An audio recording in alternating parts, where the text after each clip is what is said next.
Now on CoastTV News. Lewis growth details about a proposed development that could transform a historic Lewis location. War of words, Trump slams Putin over relentless assaults on Ukraine. This is CoastTV News Midday. Good morning and thank you for joining us. I'm Elisa Weber and welcome to Coast TV News Midday. Our top story this morning happening today, another Sussex County development is up for a public hearing. Lewis officials are set to discuss Roosevelt Landing at the old Lewis Dairy. The proposed subdivision would create 8 single-family homes, and it's located at the site of the Lewis Dairy on Pilottown Road. The council will tackle this hearing today, and some people who live nearby say they are sad to see the dairy go, but also they're fine with the size of this development. At least that's small.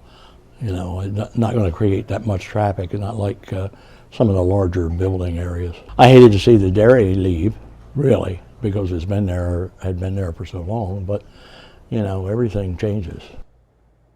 And tonight's public hearing will take place at 5:30. And the Lewis Dairy has been around since the 1920s, but the dairy actually moved to Millsboro in 2017 to be in more of a central location. In 2023, archaeologists dug at the site to uncover traces of a 17th century Dutch fort ahead of the Roosevelt Landing subdivision. And you're looking at a lot in Milford between 111 and 119 North Walnut Street that could soon see big changes. And now you're looking at the actual lot. And near this morning, developer Zach King could be looking to change his original plans. Earlier, we reported that King wants to build a 4-story mixed-use building with up to 16 apartments focused on affordable housing. But now, according to the agenda for tonight's Milford Council meeting, the conditional use application is being withdrawn. Officials will discuss this tonight at 6 o'clock. Also in Milford, city officials will hold a budget workshop ahead of the start of the new fiscal year. According to the agenda, officials will discuss expected revenue, and officials will also take a look at the draft budgets for the city council. This workshop will take place tonight at 7 o'clock. Happening today in Georgetown, possible updates to absentee voting. According to the agenda, officials will hold a first reading of an ordinance that discusses what situations absentee ballots are allowed and other organizational changes. Also at that meeting, officials will hold a second reading for an ordinance relating to the comprehensive plan for the future of land on a map that's 21 acres. The town says it received an application to change that area from single-family residential to mixed residential. This will take place tonight at 7 o'clock. And we are now taking a live look outside at Milford, and our first meteorologist, Bob Trey, he is going to join us. Bob, I see a little bit of a blue sky. We're not having rain today. We're going to have rain tomorrow, like you said earlier, but just take in the outdoors today as you can. That's right, Elisa. Good advice. Do the outdoor chores today because we are seeing the clouds increasing. Filtered sunshine this morning. You can see that on the visible satellite picture, but we have thicker clouds to the west and some radar returns. I don't think this rain is hitting the ground. Way too dry around D.C., but farther to the west, we are seeing some showers across the Ohio Valley, but we have high pressure and still a lot of dry air. Still has to overcome that. I don't think we're seeing this rain moving in until we go into the overnight hours. Temperatures warming up now into the mid to upper 60s, 69 in Seaford, 67 Georgetown.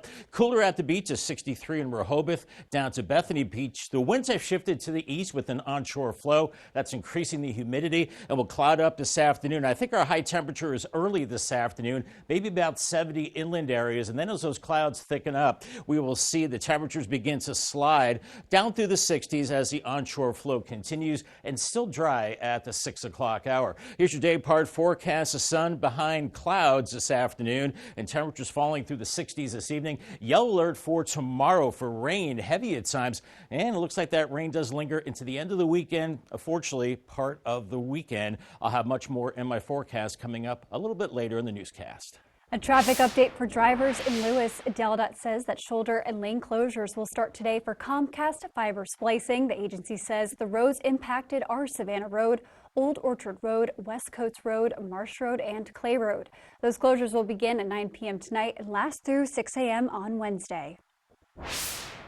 And a shooting in Philadelphia's Fairmount Park left 2 dead and at least 9 others injured on Monday. Police say the shooting happened just before 10:30 p.m. while different groups were gathered in that park. At least 3 of the victims were juveniles, and all of the wounded have been reported to be in stable condition. It is unclear how the incident began and how many shooters were involved. Police say no weapons have been recovered so far and no one has been arrested. An investigation is underway. And we are now taking a live look outside at Washington, D.C., a new war of words between President Trump and the Kremlin as tensions grow over the war in Ukraine. President Donald Trump is making it clear that he's losing patience with Vladimir Putin, leveling some of his sharpest criticisms at the Russian leader as Moscow continues to pound Kyiv and other Ukrainian cities with drones and missiles for the 3rd straight night. NBC's Bianca Ficini shows us what this could mean for the future of fighting in that area. Absolutely crazy. Emotional. These are the terms U.S. President Donald Trump and the Kremlin use to describe each other these days. The war of words erupting days after Russia launched several deadly attacks on Ukraine. I'm not happy with what Putin's doing. He's killing a lot of people, and I don't know what the hell happened to Putin. Following the president's comments, a spokesperson with the Russian government said Trump might be dealing with, quote, emotional overload. It's a significant shift in tone from just last week, when Trump had a phone call with Russian President Vladimir Putin that he said went, quote, very well, and included discussion on ending the conflict with Ukraine for good. Meanwhile, Ukraine says Russia launched over 700 missiles and drones Sunday, killing at least 18 civilians, including children. One Ukrainian resident says, let the world wake up and see. How long can they bomb children? Ukrainian President Volodymyr Zelensky is urging the U.S., Europe, and, quote, all those around the world who seek peace to impose sanctions on Russia, writing on X that they would serve as a guaranteed means of forcing Russia not only to cease fire, but also to show respect. But Putin isn't the only leader Trump currently has harsh words for. On his website, Truth Social, the president writes, President Zelensky is doing his country no favors by talking the way he does. Everything out of his mouth causes problems. I don't like it, and it better stop. In Washington, Bianca Ficini, NBC News. Coming up after the break, from abandonment to adoption, we'll tell you the new development as these chicks were rescued from a shipping mishap in Delaware. An update this morning, First State Animal Center says thousands of chicks rescued from a shipping mishap have now been adopted. This after Delaware's Department of Agriculture says more than 10,000 chicks, ducklings, and other birds were found abandoned in boxes. We now know the state says those chicks came from Freedom Ranger Hatchery in Pennsylvania, and some were to be shipped as far away as Washington. First State Animal Center says most of the chicks were adopted by locals, families, farms, and other rescues. And an update this morning coming out of Louisiana. 3 more inmates who escaped from a New Orleans jail were captured on Monday. Those inmates are back behind bars after being on the run for 10 days. Now multiple law enforcement agencies are continuing to assist in massive search efforts after 10 inmates escaped from the New Orleans Justice Center. I think there is some relief, but the last 2 out are very dangerous as well. So we're not going to give a total sigh of relief till all of them are back in prison. And with 8 back in custody, police now say 2 inmates are still on the run. We're seeing increasing clouds this morning. You can see that on the Tyndall's Casual Furniture camera in Laurel. 68, maybe 70 before temperatures start to fall this afternoon.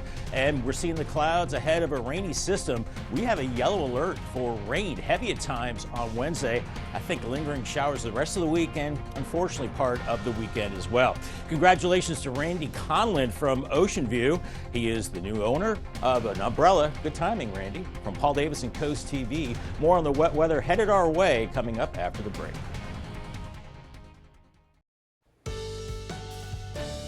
It was a chilly start to our Tuesday. Lots of places starting out in the 40s and 50s, but a nice rebound despite increasing clouds now in Cambridge. We're at 70 right now, so that's good, and I think that's pretty much where we stay through early afternoon. And then with the clouds thickening, it looks like those temperatures could slide a little bit. Here's the setup. We have a yellow alert tomorrow for rain. We have 2 areas of low pressure, one across the Ohio Valley and then a secondary one developing off the coast. This one will take over. It won't be especially strong, but we will see an onshore offshore flow with periods of rain tomorrow. Some of that could be heavy. I think the stormy weather stays off to our south through Virginia and the Carolinas, but it's going to be raw too with highs only in the 60s. And it looks like those showers linger for a good part of the week into maybe the weekend with a 93% chance of rain tomorrow and about 30 to 35% Thursday and Friday. And even into Saturday, it looks like that rain will continue, unfortunately. And then Sunday, we're drying it out. As we're looking at those rain chances into the likely range as we go into your Wednesday, then more of a showery regime Thursday into Friday. And it looks like Saturday as well. And then drying out Sunday and maybe more showers returning by Monday. But right now, 70 in Seaford, 68 in Redden, 68 in Millsboro, a little cooler from Ocean City up to Rehoboth with low to mid 60s. I think we could tack on another couple degrees before temperatures fall off as our flow now is coming in off the ocean, easterly wind, and we're seeing the visible satellite picture now. We're still seeing some sunshine, but the thicker clouds are off to the west, and there's precipitation through Virginia, West Virginia, probably not hitting the ground because we have a lot of dry air in place. But farther to the west, I think it is back through the Ohio Valley as we're watching one area of low pressure across the Tennessee Valley and more of that moisture coming up from the Gulf. And then there's another system up into the Midwest, but eventually this low to the east will take over and give us that rain tomorrow. Here's temperatures in the 60s to low 70s early this afternoon, and then we're thickening the clouds on Futurecast. Then I think temperatures slide through the 60s as we go into this evening.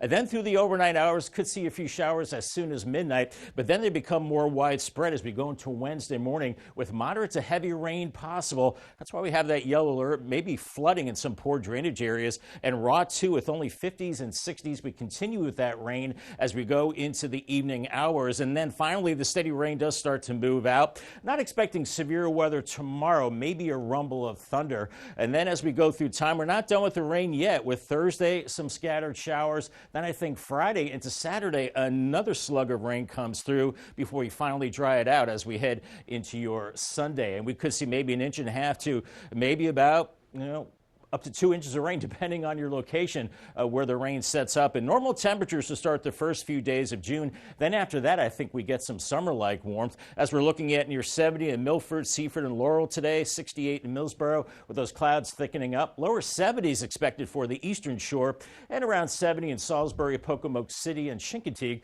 around 67. Paul Davis, 7-day forecast. There's a yellow alert tomorrow for the rain, heavy at times and quite cool, 74, and then upper 70s with lingering showers Thursday, Friday, and into Saturday, and then drier and a little cooler on Sunday. Thank you, Bob. Seafood business owners are noticing people are not buying crabs. They say the demand has not been high this season.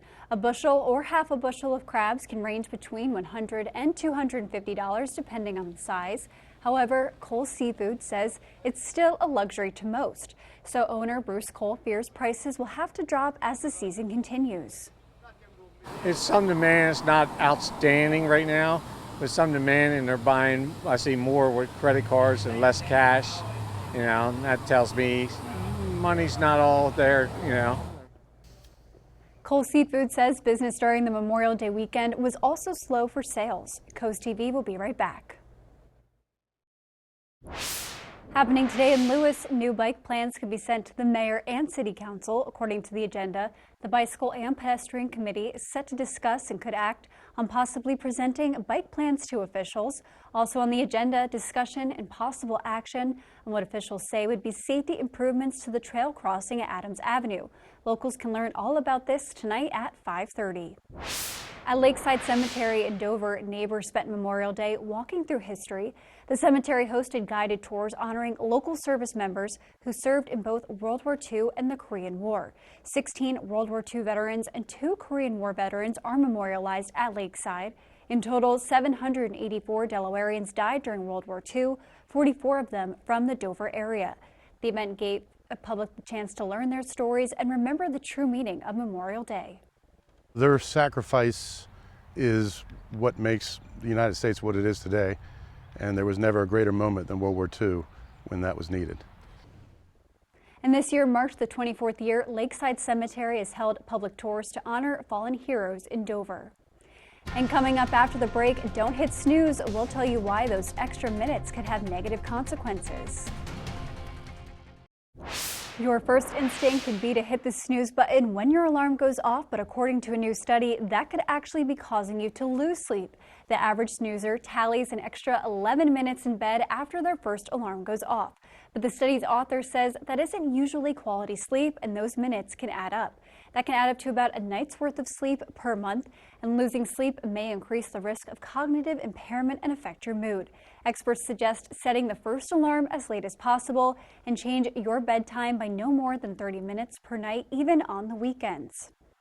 Here's a warning from the Food and Drug Administration. Stopping allergy medications could cause a severe reaction. The agency says people have reported experiencing severe itching after they've stopped taking medications like Zyrtec and Xyzal. The side effect seems to happen to those who quit after long-term use. The FDA is asking manufacturers of the over-the-counter versions to add the new side effect warnings to their packaging. We're seeing skies clouding up right now in Ocean View, 65 there, maybe a couple more degrees warmer into the afternoon, and then temperatures falling as the skies are clouding up this afternoon. Ahead of the next system, a yellow alert for rain, heavy at times on Wednesday, lingering showers, I think, for the rest of the week into a part of the weekend. Call the Coast TV First Alert weather phone. It's sponsored by Brockstead Mandalis Federico. I'll have your 10-day forecast coming up next. We'll see the sun fading behind increasing clouds this afternoon. I think maybe touching 70, and then those temperatures falling into the evening hours with an onshore flow. Rain develops overnight. Paul Davis 10-day forecast Wednesday, yellow alert for rain, heavy at times. Then I think that rain is on and off Thursday right into a part of the weekend with upper 70s. It dries out Sunday. Then we finally get into summer-like warmth next week. 79 Monday and then lower 80s Tuesday. By Thursday, mid to upper 80s with sunshine. Thank you, Bob, and thank you for joining us here for Coast TV News Midday. For more news and local weather, download our Coast TV News app. And don't forget to join us for Coast TV News at 5 later this afternoon. Have a great day.